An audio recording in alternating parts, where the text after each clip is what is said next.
Hi guys, andito nga tayo. Dinayo natin tong Lux for Less.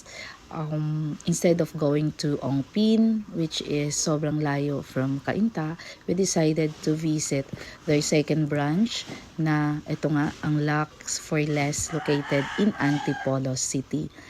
Dito makikita nyo iba't ibang designs nila, which is mga latest designs.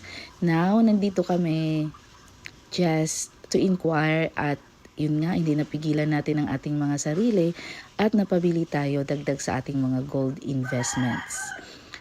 Actually guys, ang hinahanap lang namin yung mga lightweight kasi yun lang yung pasok sa aming budget. Pendant, and we decided to have our wedding ring na kasi dati silver lang yung wedding ring namin. So, naghanap kami ng gold, not to replace but to add sa aming mga accessories. So, ito ay kinoconsider nating investment ito kasi si gold pataas ng pataas ang kanyang value. So, if you want to invest in a profitable way, isa po ito ang gold investment ang mai-recommend ko sa inyo.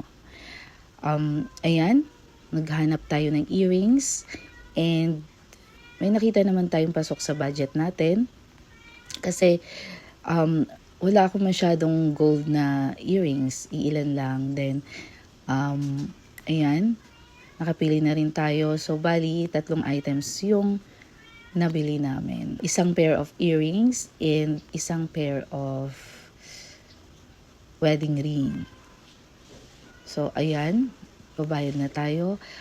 Actually guys, medyo nag-enjoy kami kasi marami talaga mapagpilian na mga latest designs. Pili ka lang if Saudi gold yung gusto mo or Japan gold.